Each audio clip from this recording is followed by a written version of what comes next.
In the headlines, gas explosion kills residents, others injured in Kano. President Buhari pledges commitment to sustainable civil aviation. AFDB President Kemi Adeosun distances self from 2023 presidential race. And on the foreign scene, dozens injured as Israeli police target funerals procession. Hello and welcome to Trust News Update. I'm Dashan Husseina Usman.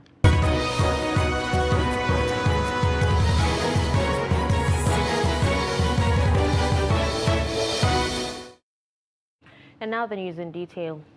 Kano State Police Command has confirmed the death of 4 people and several others injured from the gas explosion that rocked Sabangari in Fagge local government area of the state. The Kano State Commissioner of Police, Samuel Adeko, said the explosion was caused by gas cylinder used for welding. He dismissed the earlier claim that the explosion was caused by a bomb blast. The Kano State Police Commissioner told journalists at the scene of the explosion that investigation is ongoing as rescue team were already on ground to evacuate the injured. Authorities of the Nigerian Air Force have postponed its 2022 celebration billed to hold in Kano. The event, initially scheduled for Thursday, has now been moved to Saturday. Although the spokesman of the Nigerian Air Force, Edward Gupkwet, who announced this in a statement issued in Abuja, did not give reason for the postponement, a senior officer of the force cited the explosion in Kano. Daily Trust reports that at least 3 residents of Kano were killed, while many are currently trapped in the explosion, which rocked the area. On security, an unidentified gunman suspected to be a herdsman has hacked and killed one Biodun Fakoro in a farm at Egbe in Yagba West local government area in Kogi State. Daily Trust learned the incident happened on Monday afternoon at a farm in the suburb of the town. Locals reported that late Abiodun was declared missing earlier, but after a frantic search, his dead body was found by the security operatives and village vigilante. According to the report, Biodun's lifeless body was seen with different cuts and tied to a tree along the road leading to his farm. It was gathered that the security operatives, including soldiers, were drafted to the area on Monday to restore law and order.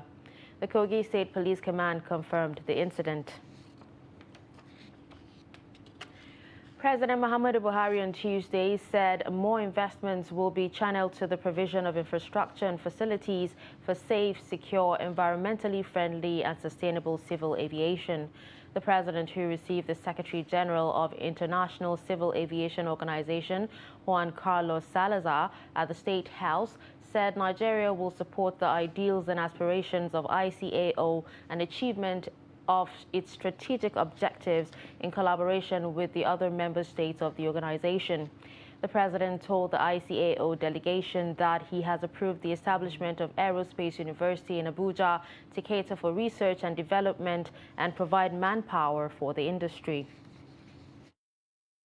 The Nigerian government, in its bid to ensure continuous compliance with the International Civil Aviation Organization standards and meet the challenges of a rapidly growing air transport sector, has established independent agencies in order to enhance aviation safety and security, while ensuring effective and efficient provision and management of structure in all aspects of the industry for its sustainable development.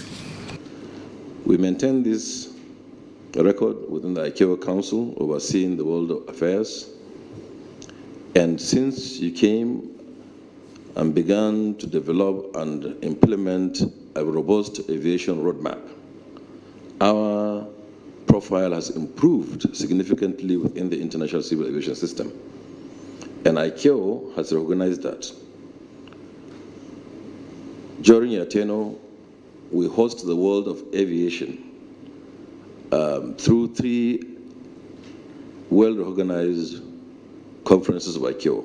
That is a good starting point to express, Excellency, our recognition for the leadership role that Nigeria plays in civil aviation, not only in this region, in the region of the Banjul Accord, but also in the whole of Africa. Nigeria civil aviation development, as His Excellency the Minister has just mentioned, is one of the most impressive in the world. The number of passengers have been growing in spite of COVID-19.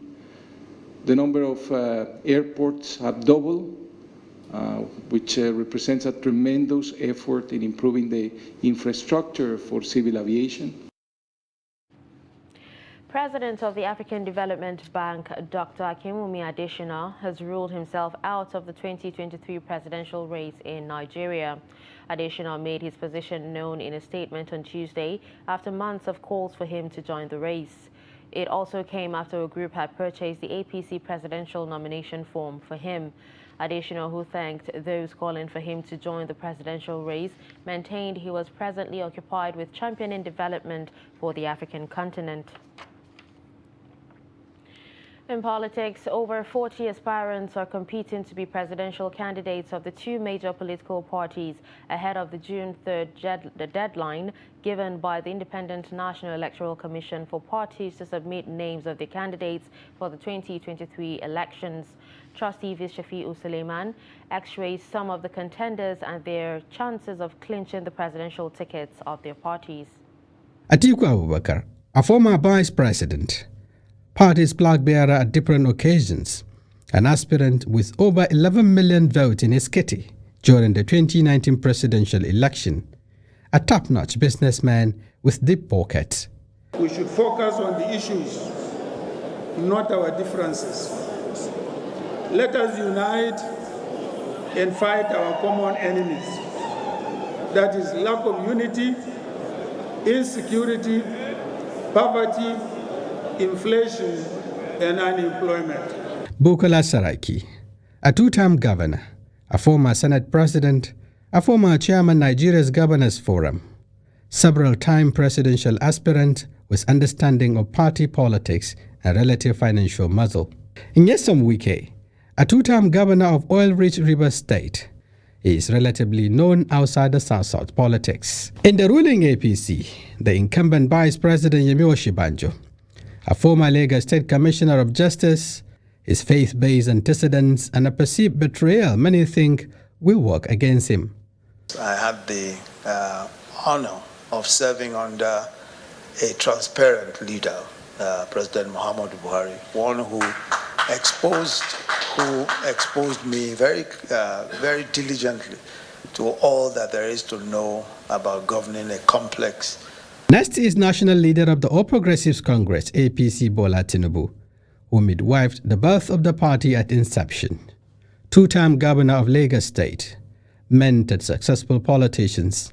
You are my leg, you are my wings, you are my wing to get me there.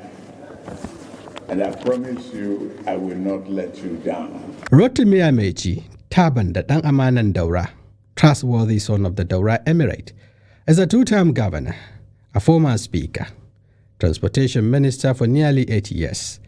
Though seen as a bridge builder, he is not enjoying the support of his kinsmen. I'm compelled by the urgency of our present challenges to place my experience and proven capacity at the service of the nation at the highest level. The incumbent Senate President Ahmed Lawan can rely on statutory delegates to snatch the ticket courtesy of the recent amendment to 84 subsection 8 of the Electoral Act, waiting presidential assent. He is, however, seen as a hardcore loyalist to Buhari government. I want to appeal to all Nigerians that we are seriously committed to taking Nigeria to the next level. Another contender outside the two parties is Senator Rabiu Musa Kwankwaso, a two-term governor of politically sophisticated Kano State. He is out to flex his muscle and grassroots appeal under the platform of a relatively obscure New Nigeria People's Party, NNPP. What we have to do is to go back to our own states, our local governments and what? And not to only register ourselves and our families, but you have to tell each and every Nigerian to register with NNPP. While the PDP presidential aspirants will scramble for votes of the 3,700 delegates, their APC counterparts will battle to secure a comfortable number out of the 7,800 delegates to decide the party flag bearer. Shafiu Suleiman, Trust TV News, Abuja. As primaries of political parties draw closer, presidential aspirants have continued to solicit the support and votes of delegates from Kaduna State. The latest is the immediate past Transport Minister Rotimi Amaechi, who we gathered turned in his resignation letter Monday afternoon. Fatima Ladan reports.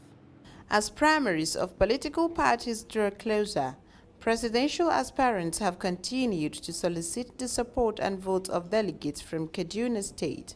The latest is the immediate past Transport Minister Rotimi Amaechi we gathered turned in his resignation letter Monday afternoon. Amaechi said, as the youngest and the most experienced among the party's presidential aspirants, he is more qualified for the job than others. I may be 56, one of the youngest aspirants, but I'm the most experienced. Most experienced, governed a state that had insecurity like Kaduna. I don't know how many of you remember those days that you can't visit Port Harcourt. All of you were scared of coming to Port Harcourt because of the level of insecurity. So I have had experience of governing a state where there was insecurity. The ex-minister also responded to questions on the Kaduna-Abuja train attack with about 62 passengers still in captivity. I joined every person in cabinet to own up to the fact that we may have failed. But we did our best as a government to ensure that lives and property on the road were saved. We did our best. So those who have been kidnapped, the federal government is doing quite a lot to get them released. But security is not discussed in the public glare. Security is done privately and quietly until these people are released. You may not hear much. I join those parents who are not happy to request that they be calm until the government is able to get those people who are in captivity released. From the opposition, the People's Democratic Party, one of the contenders, Peter Obi, whose campaign train was in Kaduna, says the current administration has failed the country through mismanagement of resources, adding that it is time to turn the country from a consumption to production economy. The money we borrowed and consumed or thrown away, if we are taking just 10% of it, 5% of it and thrown to the textile industry, Nigeria would have been a different place. We can earn more money from exporting textiles and garments than we earn from oil. Oil is just giving us $15 billion, so we can do more. All you need to do is to remove Nigeria from consumption to production. The Independent National Electoral Commission, INEC, has set June 3rd as the deadline for the conduct of party primaries in the country. Fatima Laden, Trust TV News, Kaduna. Plateau elders have warned that the imposition of a candidate on the people would cost the All Progressives Congress the governorship seat in Plateau State in 2023 elections. A group of Plateau elders under the Aegis of Equity and Justice Forum gave the warning at a press briefing in Jos, the state capital. In the group's message, signed by Umar Shetien and Samaila Makama as chairman and co-chairman, the elders allege that the incumbent administration of Governor Lalong has commenced moves to manipulate the outcome of the party primaries in favor of his preferred candidate. It noted that the injustice and imposition of candidates perpetrated by the People's Democratic Party during its party primaries in 2014 is about to repeat itself in the APC, saying that the party will lose the governorship seats to another party if care is not taken. It would be recalled that in 2014, Equity and Justice Forum did a press briefing cautioning then Governor of Plateau State to halt the plan of imposing an anointed gubernatorial aspirant during the gubernatorial primaries in the state. The forum also stated the consequences that will follow if the warning was not heeded to. However, that fell on deaf ears. Eventually, the consequences caught up with the governor and the PDP in the secondary election. If we give our consent to this act about to be perpetrated within the APC in the state, we have become partakers of it. And this contradicts our firm belief in the growth of democracy and dispensation of equity and justice to all. In the light of this, we are lending our voices against the undemocratic act about to be executed by the present leadership of the ruling party in the state.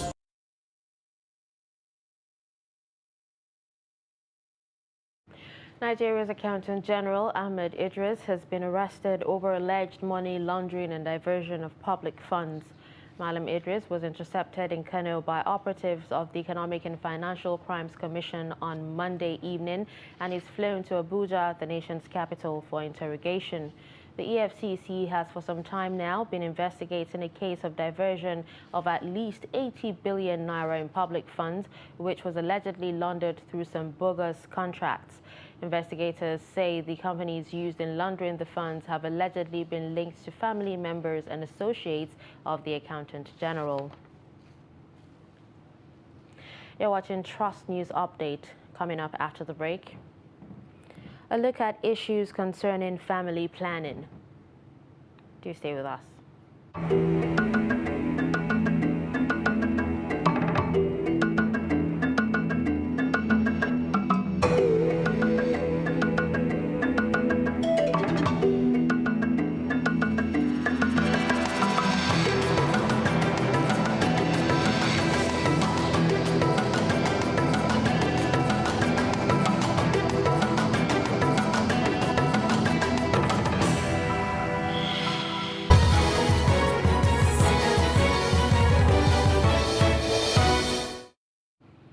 Welcome back and thanks for staying with us.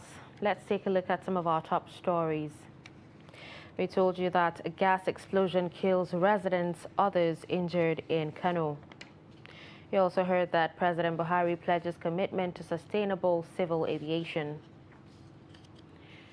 Moving to more news, Nasarawa State Governor Abdullahi Saleh has summoned a security meeting over the killing of Deborah Samuel, where he cautioned against protests in the state. The governor, who condemned the killing of the student, described it as an act against humanity.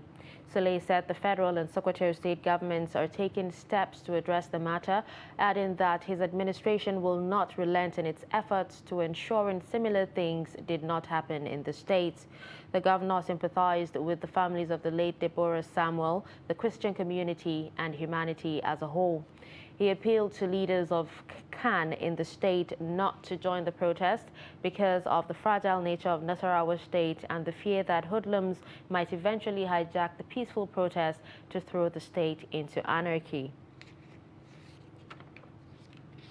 Family planning is a decision by couples to space or limit childbearing to ensure population control, healthy reproductive process, and proper care for children. Despite being a decision for individuals and both partners, male participation has over time been low due to some certain biases. Trust TV's Aisha Salihu takes a look at men's perception about family planning methods developed for the male gender.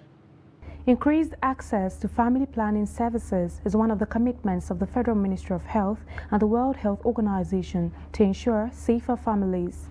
With Nigeria's growing population, unsafe traditional contraception practices, stakeholders say childbearing should be by choice rather than by chance. Modern methods have now been deployed to ensure men who intend to limit childbearing take charge of the family planning process. So there's a method for men and there are methods for women. And apart from some experimental methods that are, being looked at now at commercial purposes for men, like what we call the vasogel. The vasogel is an experimental method that is still not very widely used, but the concept is to under vision maybe an ultrasound, inject a gel into the male vas deferens. That's the tube that transports sperm, okay, from the testis. It's called the vas deferens. So they inject the gel, and once the gel is injected, it hardens. They're also looking at a reversible type of vasogel, but for the meantime, vasogel is non-reversible. Then there are other ones. There's a tablet called Gossipol that is still being experimented for men, but the normal, well-known male method is a permanent method, one of the permanent methods, or the non-reversible methods known as vasectomy. However, biases such as possible irreversibility of some modern contraceptive methods for men and the age-long vasectomy have continued to dissuade men from participation. For me, personally, I don't think that one is advisable because we have a regulation that is going on already for the women, and there are several methods of doing that family planning from the women. Men and women, I think the best bet should be self-discipline. Self-discipline, because nobody is pushing you. Experts say contraceptive methods like vasectomy are safe as opposed to popular opinions. When you are considering family planning, you are looking at two options. Are you spacing or are you limiting? Now, if you are spacing, it means that you want to have children, still want to have children, but you want to have them at particular intervals or time difference. Then you are spacing. But if you are limiting, it means that you've had the number of children you want to have and you don't want to go ahead to have any other child. Then you can consider permanent methods. The one for the male is vasectomy. Nigeria looks forward to achieving access to sexual and reproductive health, including family planning, information and education, and the integration of reproductive health into national strategies and programs by the year 2030. The Borno Police Command has recovered and defused an improvised explosive device in an IDP campsite in the state. Briefing journalists on the development, the Commissioner of Police, Abdul Umar, said the explosive device was planted by ISWAP terrorists inside a Delori IDP camp in Kondoga local government area in the early hours of Monday. Umar, who revealed that its operatives also apprehended some suspects with premium motor spirit, assured that the command will not condone any unlawful assembly in the state. Some criminal elements would patrol. Actually, you see, that is the essence of crime prevention technique. And sincerely speaking, and what I've told you we have been doing is what we are doing. And in the course of the movement, some youth were sighted with content suspected to have been fuel inside the jerry can. For us to be proactive, we pick them. And we are going to interrogate them, and we don't know whether it's going to be used for a purpose, and hence they are with us. We'll substantiate and later give brief on that. Nigerian journalists have been charged to redouble their effort in telling the Nigerian stories despite the proliferation of social media that comes with the challenge of fake news. National President of the Nigerian Union of Journalists, Chris Isiguzo, stated this in Bauchi at the luncheon and book presentation to mark the exit of the former National Secretary of the Union, Shaibu Usman, from active journalism. Adamu Imam completes the story. The event, organized by the Northeast Zone of the Nigerian Union of Journalists, was to honor of Shaibu Usman Lehman, who took a bow from the journalism profession after many years. National President of the Union said journalism was losing its agenda-setting status due to false narratives from the social media, and urged practitioners to do more to uphold the dignity of the profession. Ask our colleague journalists not to be consumed by this monster of fake news, so we are also engaging in that enlightenment, so that because fake news has serious issues that go with it. Fake news can cause religious crisis. Fake news can cause tribal crisis, communal crisis. Fake news can cause political crisis. The celebrant Shaibu Lehman called on the younger generation of journalists to correct the ills in the profession by living above board during their years of active practice. It will be a reference point for those who are coming behind us to improve upon the struggles we have done so far, and then it will serve as a guide for them to also chart a better course for the union. I know that over the years we have tried our best, although we have not succeeded in certain areas, especially in areas of improved salary and emolument for journalists, and then in areas of safety and security. But that should not deter us.